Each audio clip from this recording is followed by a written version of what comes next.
my friends. Good evening. How are you?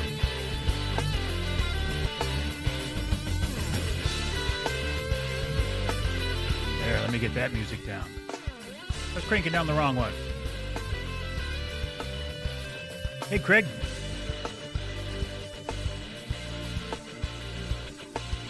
Nice to have you along with us.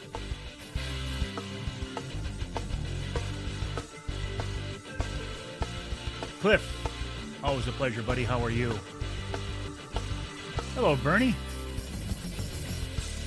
Again, congrats to your grandkids on a great day on the river, a great day in the woods, and congrats to you, Bernie, for getting those kids involved in the outdoors. Hello, Paul. How are you?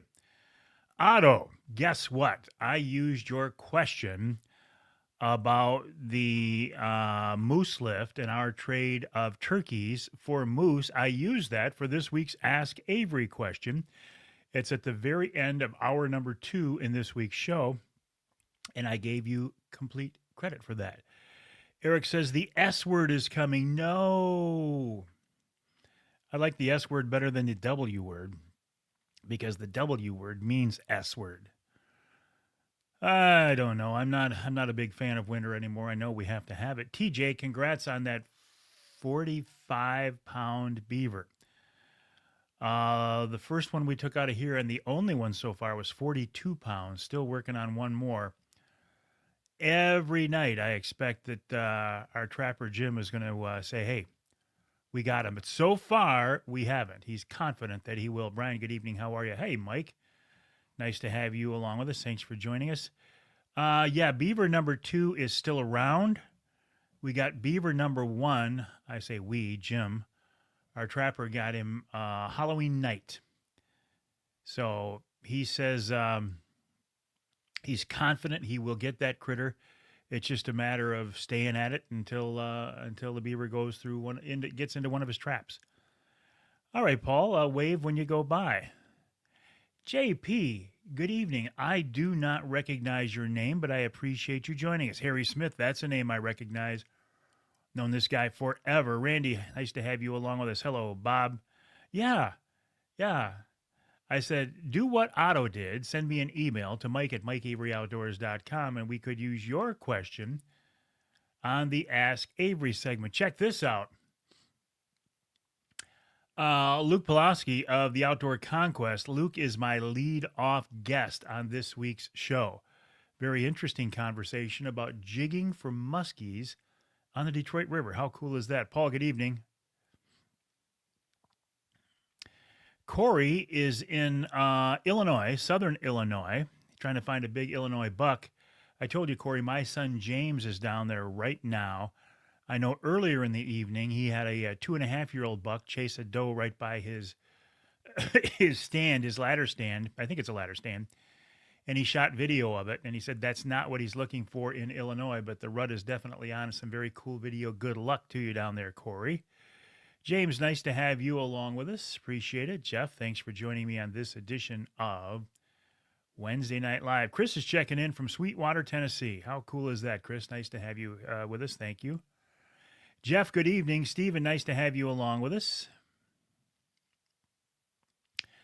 Bernie, now this is going to cover my face, but I want to read this. Mike, after seeing the video you posted of the deer police, his first thought was he'd go out and shoot one of the fawns, which he would never do, of course, and post the picture somewhere saying, and having a like. Yeah, that's one of the topics I want to talk about tonight, Bernie, is we as hunters need to quit being judgmental. We need to support our fellow hunters in any legal harvest that they want to do. And look if you want to go out and shoot a spike, God bless you. That's up to you. And there's no room in this world today for any hunter to criticize you or to demean you and say, you should have let it go. You should have let it grow. Well, only if you wanted to. If you didn't want to, it's your tag, it's your hunt, it's your experience. DNR wants us to take more animals. Enjoy it.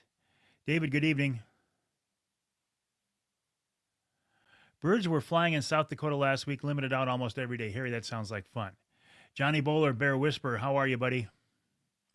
TJ was out tonight. He saw 2 does, had a coyote spook them off, could not get a shot on the coyote. Well, darn. Brian, a neighbor shot either a 4 or a 6 on Monday morning. As far as I know, never recovered it. That stinks, but that's hunting, right?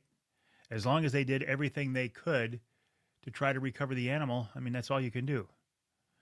Right. Cool, Corey. Yeah, and good luck to you. I'll be waiting for a picture of your big buck and James as well. Uncle Johnny, I saw your picture. I could not respond to it. I was actually in church tonight. Our Wednesday night service. It started at 6. I had to leave at 6:30, but I didn't get a chance to respond. But cool picture. Cool picture. And he's talking about the big full moon that's out there right now. Johnny sent me a picture of the moon rising over Saginaw Bay. Joe and his son Joey checking in from Cass City. Joe, how are you? Joe, just as an aside, Luke Pulaski, my first guest on the show this week from the Outdoor Conquest. Luke, was it Cass City you grew up in? It was one of those towns in a thumb, and I'm thinking it was Cass City. Michelle, good evening. How are you? Randy, Ferris plays Saginaw Valley this weekend. Now, listen, I love Saginaw Valley, and I'm a big supporter of Saginaw Valley, but you're going to have a tough game against Ferris. Those guys are just a force to be reckoned with. Go Dogs. Jim, good evening. Levi checking in from Kingsley.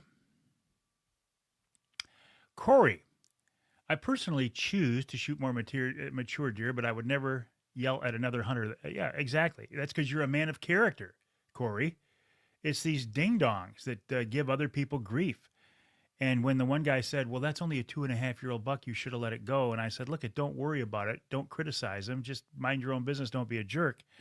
This guy said, well, listen, us big buck hunters know 100 times more than the rest of you guys. I'm like, okay, he just described and defined his character pretty well. Ban, delete. You're out of here, dude.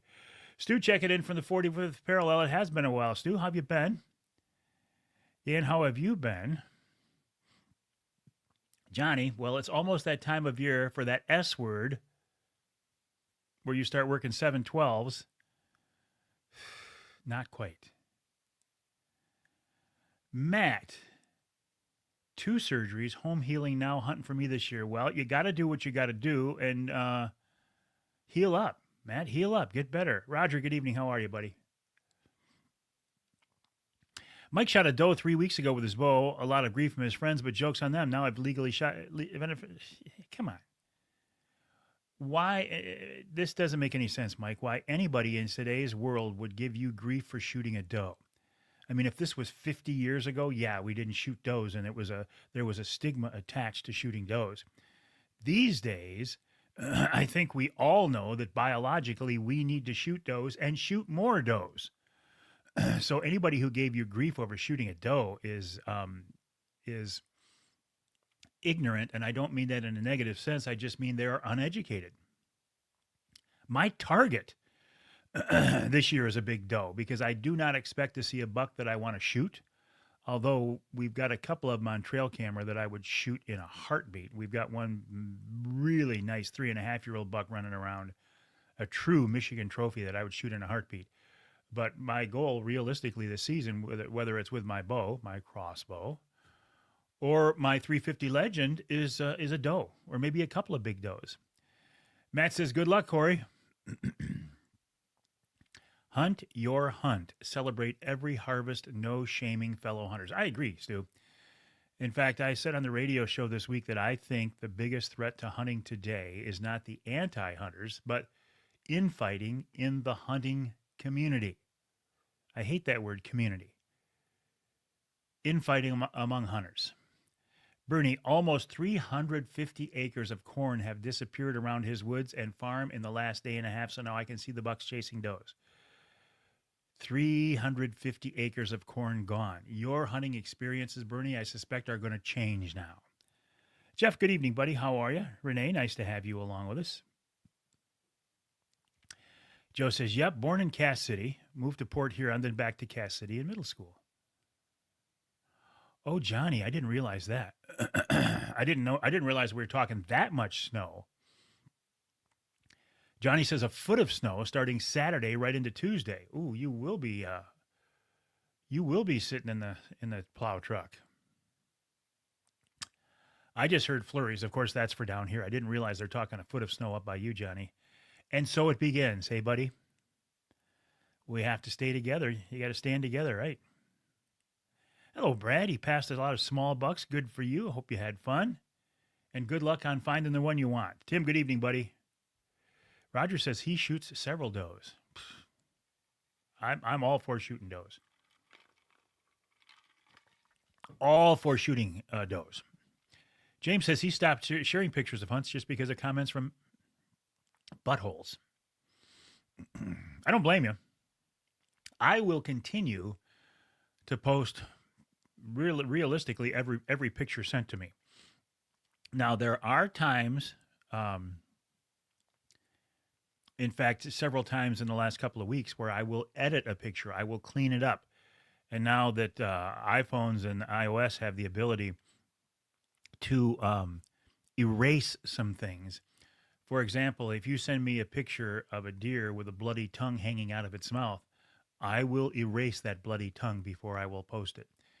And it breaks my heart when I see well-intentioned people who are very proud of their harvest, and they should be, but not taking 2 seconds and giving the animal the respect that it deserves and pushing its tongue back in its mouth. I see it with bear. I see it with deer. So I will post those pictures, but I will erase the tongue hanging out of the mouth so it doesn't look like a cartoon. Hey, Mike, how you doing, buddy? Captain Jim, nice to have you along with us this evening. Paul, meat in the freezer. Absolutely. Hey, Jay. Jay says, good evening, Mike. Too busy chasing beavers right now to hunt. 6 already. The biggest is 48 pounds. That's a big one. The status on the beavers on the pond behind the house here, Jim Bade, our trapper, he took one out on Halloween evening, 43 pounds, big one. It was really cool to see that critter up close. And I've never had that opportunity before. So to have my hands on that beaver and get a good look at it, and it was really cool. I'm glad it's gone, and I wish him luck in getting rid of the second one. It'll just a matter of time, and he will get the second beaver, and our beaver problems will be gone. A few years ago, shot an antlered doe. How cool is that? Uh-oh, here we go, Chris from Kansas. An awesome day in Kansas. The only drawback, Mike, is the food plot has small 8 and 10 points showing up. Well, that's not bad, right? Hello. Craig, how are you? John, my good friend, checking in from Wisconsin. John Pickleman of the wonderful Pickleman family, a Trinity Monitor family, and then he moved it to, I got a mental block, the Lutheran Church in Midland here. John was principal at their school. I miss you, John. I miss you. I miss you. I miss your dad. I'm sure you miss your dad as well. They are just icons at the Trinity family, just pillars of that church community. Got to stick together. We got enough people against this. Somebody help me out. Bernie, John. We've been there several times. My grandson, Joey and Carter, went to parochial school at that church, but I can't think of the name of it. Big 6 or 7-year-old doe, smartest deer in the woods. I hunt old does, a challenge and reward. You're so true. That is so right, so true, Stu. The dumbest animal in the woods is a 1.5-year-old buck, especially during the rut. And the smartest animal in the woods is a mature doe. Shooting a mature doe is a true accomplishment. Ken, put your woolies on next week. Gets cold for you up there. We're always welcome to hunt our land in Western Kentucky. I appreciate that, Ken. Thank you so very much. TJ said, getting our county plow trucks ready. Who knows? Maybe you'll be plowing Sunday. That's crazy. Hey, Jackie, how are you? A little white stuff on the ground would be cool. Jerry, good evening. Hey, Mike, Michigan Outdoorsman. Nice to have you along with us. Oh, cool. His son-in-law set in the same stand that his grandson shot that buck in. He shot a nice buck out of the same stand. Well, listen, Bernie, if you want somebody else to keep that stand warm, I'm here, buddy. Matt, cheers from Fort Hood, Texas. Still 80 degrees down there. Can't wait to come to Michigan in December. Matt, thank you for your service, and we would love to have you up here. Mike, what do you think about them wanting to expand the elk season?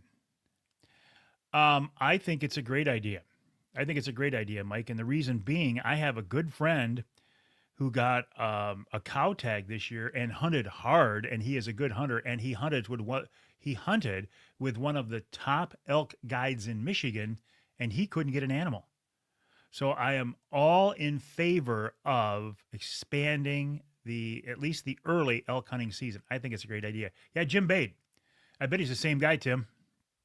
He runs J&L Nuisance Trapping Service. He also does a lot of trapping for the County Road Commission here as well. So the guy knows what he's doing. He told me one time it took him 28 days to clean out a pond. It was he had to work for it. I pray it doesn't take 28 days to get our second beaver here. Every time he goes out, and I talk to him almost every night. I couldn't tonight because I was at church. But every time he walks back there, I fully expect him to walk back in here with a beaver slung over his shoulder or in his trapping bag, which is pretty cool. Randy, good evening. Hey, Julie. Craig says, I stir those hunters online by saying the best way to balance the herd and get older bucks is to allow bucks to be shot with bows. Gun hunters would be limited to does only. Oh, boy. I bet you do, Craig, and I can just see you stirring things up like that. That's all you get in Kansas, small bucks? I don't believe that, Chris. My biggest buck ever is a 150-inch 10-point from Kansas. Some of the best hunts I've ever had were in Kansas. I really, really enjoyed my hunts in Kansas. Gosh, there was one night in Kansas, and you're allowed to bait in Kansas, as I think we should be allowed to bait here in Michigan, but we can't. I had some corn out in front of me, and I had, 11 different bucks. One of them a big buck with a drop tine, but I couldn't get a shot. I mean, it was pretty impressive. I just don't understand it. The DNR wants us to shoot more deer, yet they're reluctant to give us one of the biggest tools to do that. St. John's. Thank you, John Pickleman. St. John's. And that's allowing us to bait. They say we can't bait because of the fear of spreading CWD, yet those same deer will congregate under an oak tree or under an apple tree. I don't get it. I mean, I think the Michigan DNR has put so much emphasis on CWD and the danger of, and I'm not saying there's not a danger of CWD, because of course there is. I'm more concerned about EHD than CWD. But they put so much time and effort and PR resources into saying how bad that CWD is. I don't believe they can ever back down from their position of banning baiting because of that reason, for that reason. I think it'll take an act of the legislature or something like that to get baiting back, because the DNR, in my opinion, is not about to let that happen if they can possibly avoid it. Because if they do it, they really have a PR nightmare. If somebody else does it, they can say, well, we don't like the idea, and do it that way. Joe checking in from Germfast. How are things in Germfast? St. John's. Thank you, John Pickleman. Tim is saying St. John's. Yep. Steve. Hello, Steve. My Trinity brother, congrats again on that nice buck you shot. What was it, last week? I was just over at Trinity right now. I went to the WOW service. Had to leave a little early so I could get back here and do this. I always tease Pastor Kaiser. I said, I avoid your sermons because I have to go to work now. Robert says, seeing quite a few deer during the day on our cameras now. We have not been seeing deer, a few day walkers on our lease property, but right around here at the house, and I live in town. Well, the other night, I have a camera on the driveway. We had a buck walk across the driveway in the middle of the night, right across the driveway. Night you'd expect that, but not in the city. And then that next morning, I was telling my wife Denise about that, and she said, well, there's a doe out there right now. And I said, I bet there's a buck behind it. I went out in the back room, our sunroom, our 3-season room. Sure enough, there's a beautiful 2.5-year-old, I think he looked like an 8-point, standing there tending that doe. He had her trapped up against the house and some arborvitaes. And this is like 10 o'clock in the morning. And 3-4 o'clock in the afternoon, yesterday this is, we saw that same buck chasing what I'm assuming is the same doe around the neighborhood here. So, yeah, they're moving now, aren't they? Stu says, some thick rain in Gaylord. Not white, but thick. TJ says, the elk season getting expanded in the early season is a great idea. We struggled in the early season. The early season was tough, wasn't it? Really tough. I mean, I know good hunters who hunted with great guides. No, I know great hunters who hunted with great guides who couldn't score. Corey said it was 78 when you got there today. Holy cow. Hey, Joe. Nice to have you along with us. Speaking of, well, of St. John's and Trinity Lutheran churches, Joe Llewellyn, Pastor Joe Llewellyn. Nice to have you along with us, buddy. Bill, good evening, Mike. Did you see anything your last time out? Yes, I did. It was really, really windy, so I sat in a ground blind. In fact, I posted video of that sit on my Facebook page, and you can see the blind. It's so very cool. It has so much character, so much history. And I'm sitting over a food plot, and just before dark, I see a deer walk across the food plot, the narrow part of the food plot. He moved like a buck, and if you're a hunter, you know what I mean. He moved like a buck, but even with binos, I couldn't put a rack on him. And it didn't matter because he was 46 yards. I couldn't shoot him anyway. But yes, I did. I saw that one deer that night. Sue says if they have a quota for elk, then extending the season makes sense. They do have a quota, and they didn't reach it this year in the early season. A lot of hunters went home empty-handed, and that's not what you want. If you wait that long to get a Michigan elk tag, and if hunters are the main way of controlling the size of that elk herd, you want those hunters to be successful. You don't want them going home frustrated, empty. I mean, if you miss, okay, that's one thing. If you had a shot opportunity but missed, but there were a lot of hunters this year who never had a shot opportunity. And I'm talking cow hunters. Hey, Keith from North Branch, thank you for saying that. I do appreciate it. Chris says, I wish you were here enjoying the campfire with me tonight. That's very nice of you, Chris. It would, I'm telling you, I love Kansas. The best hunts I've ever had have been in Kansas, and some of the coldest hunts I've ever had have been in Kansas. Ace McDonald. Dennis, how you doing, buddy? Good friend of mine from Ferris days. Go Dogs. Ferris is playing Saginaw Valley this Saturday, Ace. And Ferris is having another great football season. And I hope your fall is going well, my friend. Stu makes an interesting point. Everybody's baiting anyway. I'll tell you this flat out. If I was not in the position that I am, meaning if I didn't make my living in the outdoor media, I'll tell you right now, I'd be hunting over bait. I would take my chances and I'd hunt over bait because it so drastically increases your percentages and your odds of seeing deer. And that's what I want. I want to see deer. I want to see deer up close and personal so I can decide whether I want to take a shot or not. I can't afford to hunt over bait because I can't afford to get a ticket for hunting over bait. So I won't do it. But if I wasn't doing this, I would take the risk and I would hunt over bait like 75% of the Michigan bow hunters are anyway. Chris says CWD, chronic wasting disease, is BS. Well, bullcrap. Here in Kansas, it's not a problem. We have deer everywhere. Hey, George, how you doing, buddy? DNR was irresponsible with the bait ban. It was politics. They need to own it. I can't agree with you more. But they're not going to own it, George. And I think you and I both realize that. They have too much invested in the mantra that CWD is so terribly bad and it's such a major threat to the deer herd that they can't back down now. Larry says deer are licking, tasting each other. How does baiting and then? I know it. Jay, I've watched a dozen deer use the same licking branch over a scrape. I guess we should ban all tree branches under 8 feet above the ground too. I know it. It gets me mad. Brian, Saturday afternoon was active in the old food plot. Nice. Did you take a shot, Brian? Did you do anything? Mike said they can come out and say that further research has proven that it isn't going to cause any more problems than it already has. They could, and you're right. And you know what, Mike? I would love to see them do that because like George says, that would be a way of just standing up and saying, okay, we not even admitting a mistake. They wouldn't even have to, you're right, Mike. They wouldn't even have to admit a mistake. They could just say, we have studied this further and the most recent research shows that baiting is not a predominant cause for the spread of CWD. So therefore, we are going to allow lower Michigan deer hunters to use limited quantities of bait. I'd love to see that. I honestly would.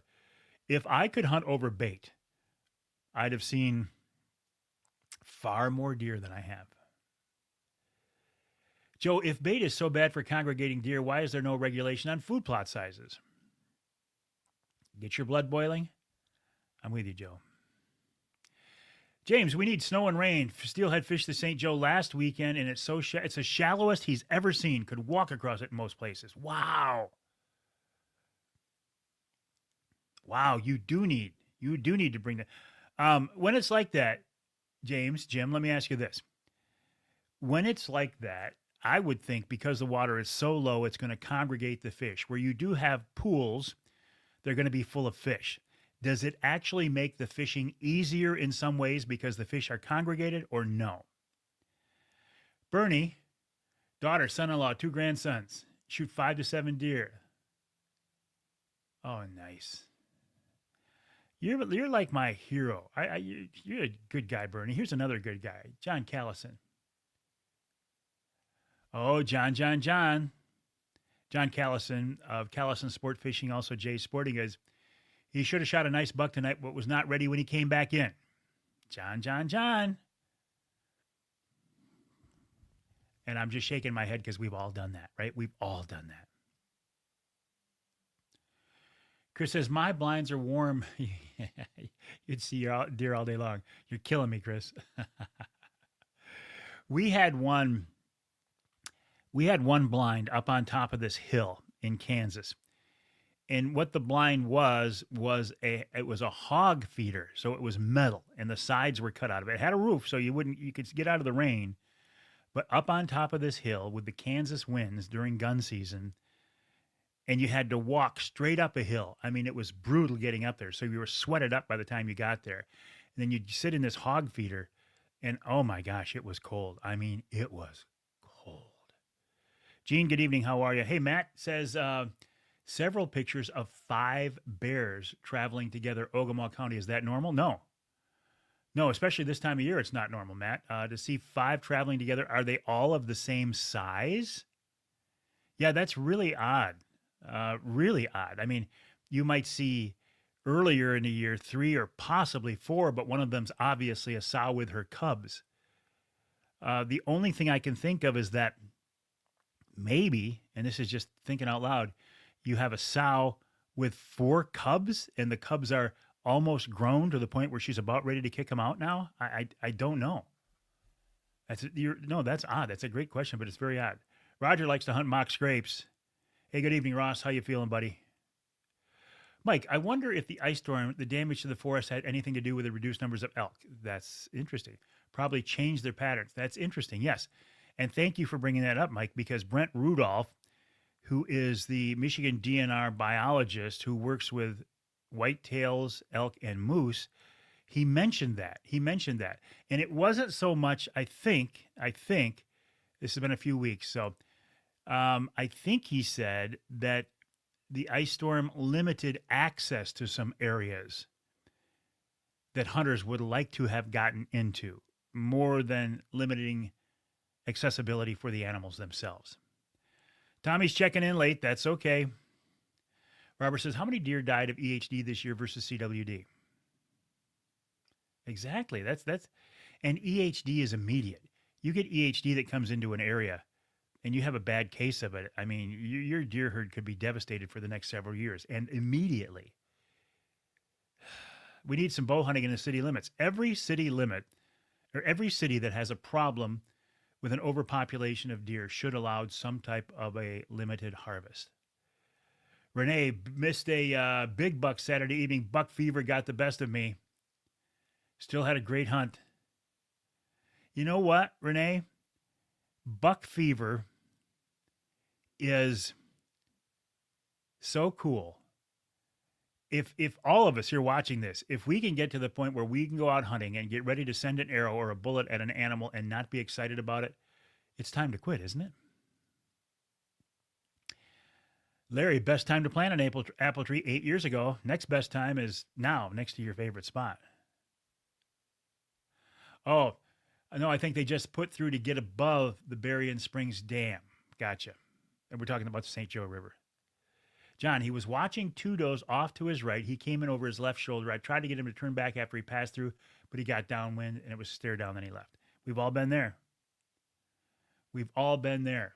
That stare down where you got your bow or your gun in your hands, but not in a position where you're ready to shoot. And the buck or the doe goes, whoosh, and they look at you and you're screwed.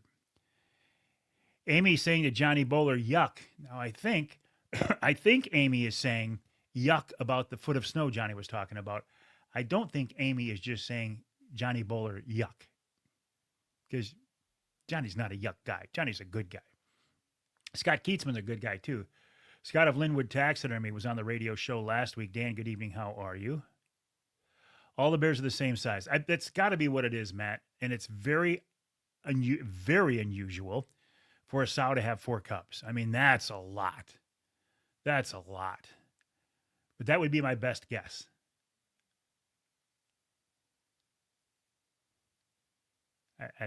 Maybe somebody else has got a better theory on it. I don't know.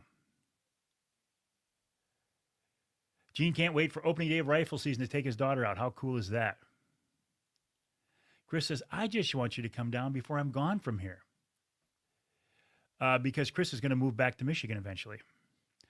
Brian, Noah had a nice one, nice 4 at 75 yards. The 5-point that was in the video of the 2 sparring broadside, watching both could not get a very clean, ethical shot at the 5. And because you are a ethical hunter, you didn't take the shot, and God bless you for that.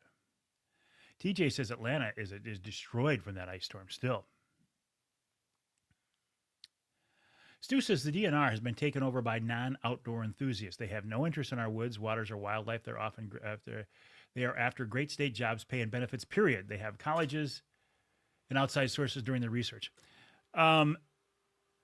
Next week's Outdoor Magazine Minutes that will air on stations around the state is a conversation I have with John Azoga, who's a retired DNR wildlife biologist, and he says that same thing. He says we have universities and colleges too deeply involved in whitetail research, and that's how some of the political stuff comes about.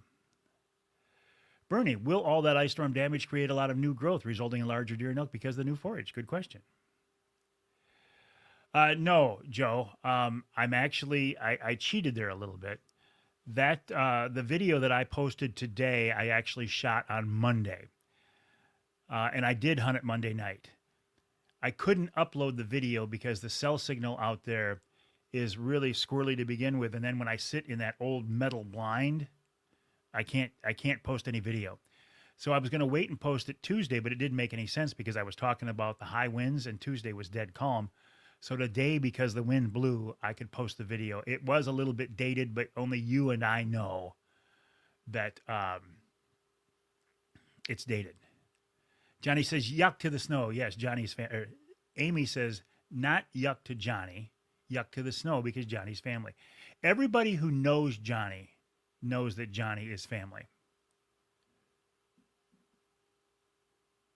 Record, share your story of success and fails by a fire with a good bourbon and a cigar. I wish I could do cigars. I miss them so bad. Thank you, Paul. Who's on the show this week? Yeah, I don't smoke cigars. And I still miss them desperately. My first guest this week, as I was saying earlier, is Luke Pulaski of the Outdoor Conquest. Luke is a very, very interesting guy. He's a hardcore outdoorsman. He's an excellent angler. He does a very good job of documenting his outdoor adventures and putting them on his YouTube channel, which is the Outdoor Conquest. And he talks about jigging the Detroit River for giant muskies this time of year. Everybody else out hunting, Luke is fishing. Then Chris Durson of Rapid River Dives joins me. Chris, of course, is the guy who is responsible for making this happen, the Mike Avery signature knife. The reason for having Chris on the show, I changed my camera, it's not going to focus, was to remind folks that if you want to get a knife, whether it's the Avery signature knife or anything from Rapid River, and you want it guaranteed in time for Christmas, you need to order it in the next couple of weeks. Now, I was reluctant to talk about this because I resent the way society, as soon as we get done with Halloween, starts pushing us to Christmas, to Christmas, to Christmas. And I love the real meaning behind Christmas, but this fake celebration of Christmas and it drives me crazy. So I want to wait and let Christmas happen when Christmas is supposed to happen. But in this case, if you want a Rapid River knife, either the Avery signature knife or anything else, order it very soon. Now, here's the thing. I used to tell people, go to the store on US 2 just east of Rapid River or go to the website, rapidriverknifeworks.com. Chris told me today, he says, don't come to the store. If you want to buy a knife, don't come to the store. If you want to buy other Rapid River gear, come to the store. He said, our store right now looks like we've been robbed. He said, we are putting knives out the door as fast as we can make them. So if you want any Rapid River knife guaranteed in time for Christmas, the best thing is go to the website, rapidriverknifeworks.com, rapidriverknifeworks.com. Order it. Use the promo code MikeAvery15. MikeAvery15 will get you 15% off. Just remember, you cannot use the promo code on the Avery signature knife because proceeds from this knife go to the Outdoor Driven Group. TJ, good point. We'll see. He was responding to Stu's comment. What Johnny just sent me here?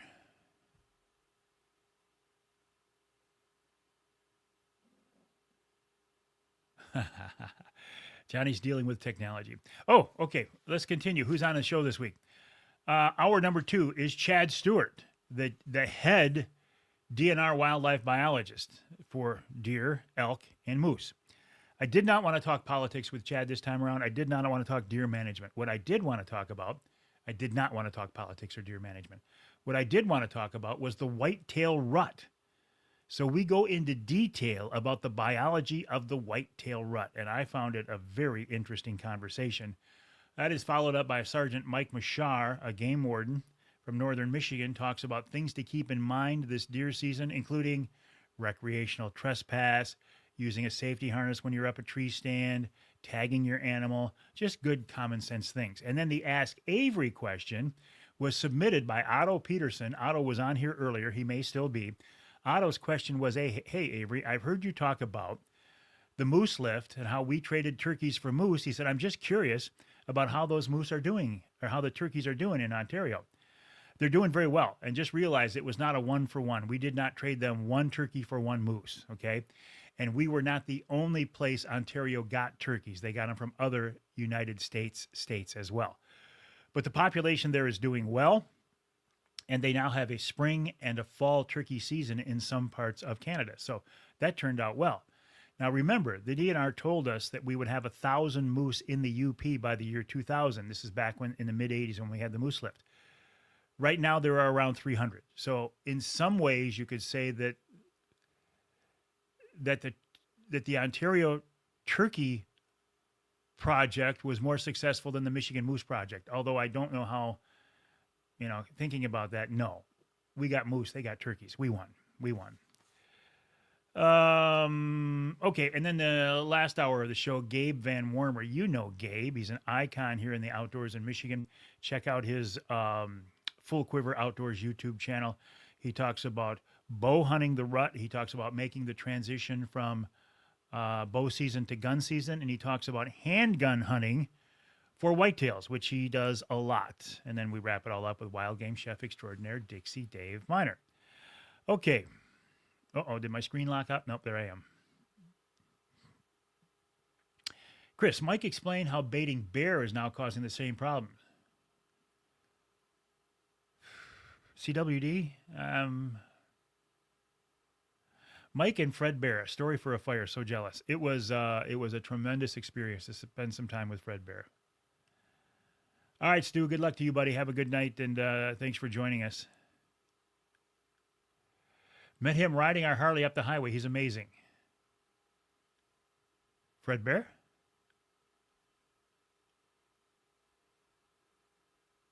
Full moon tonight is beautiful. Sam, good evening, buddy. How are you? Bernie, isn't this the truth? How lucky are those employees whose boss bought them all Rapid River knives for Christmas? What a guy. Not only Rapid River knives, the expensive ones, the Avery signature knife. That was, is that Joe Tebow from the SVRC bought his, I think it's Joe. If it was not, I apologize. Bought 10 of his employees Avery signature Rapid River knives for Christmas. The guy dropped $2,500. Hey, Judy, how are you? September 1st. Wow. Chris, please shoot some video for me. I'd love to see it. Lisa, the new dam, Cornwall Flood, Pigeon River is scheduled to be completed 2 to 3 weeks. The people won over the powers in Lansing. Absolutely. And you know one of the reasons, Lisa, is because you stayed on this and you would not let this thing die. You stayed on it. So good for you. Congrats to you. Excellent. Turkeys are just big rats. I love turkeys. Geese are big rats. They're big flying rats.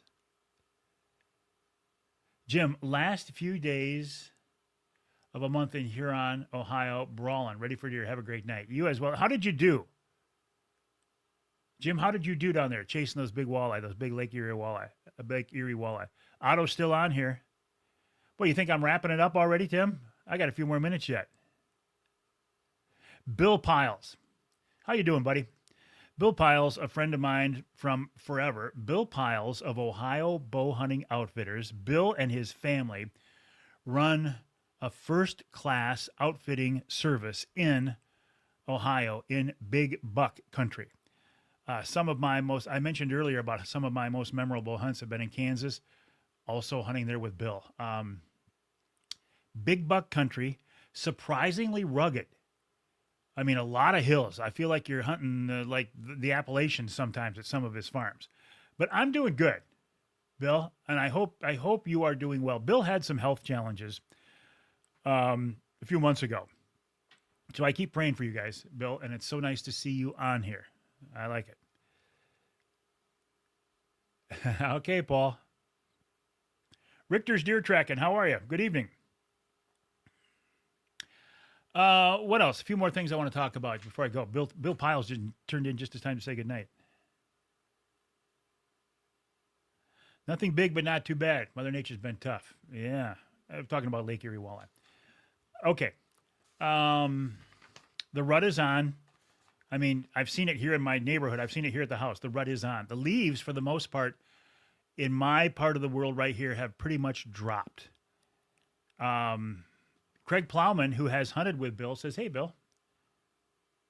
Yeah, family's doing good here, Bill. Thanks for asking. I told you we're down to one beaver in the pond behind the house. The negative, rude comments from idiots challenging and criticizing deer shot by fellow hunters. There's no place for that these days. Also, there was a comment from one guy. I was sitting in a tree stand. I panned across, and you could see my crossbow on the shooting rail of the ladder stand in front of me. And he said, boy, I hope you're handicapped, because only handicappers should use crossbows. I'm like, geez, dude, could the world be more full of idiots? Do we not have enough fighting us from the outside that we have to turn on each other and feed on each other and criticize each other? I don't get it. I don't get it. On that note, oh, my every master of the wild, your stories and laughter keep us beguiled. Every fish that you catch, every heart you embrace. Do you like that song? Oh. Do you like the song? Let me hear applause if you do. Oh, you do? Okay, you like it? Excellent. Good. All right, my friends, that'll wrap up this edition of Wednesday Night Live. My name is Mike Avery. If you had a chance, get out there. If you have a chance, get out there and enjoy the rut. Get ready for gun season. Sight in those rifles. Get your warm clothes ready. We're going to need them. Thanks for joining me on Wednesday Night Live. Have a great week, my friends. We'll talk to you next time. Website, MikeAveryOutdoors.com. My email address, Mike@MikeAveryOutdoors.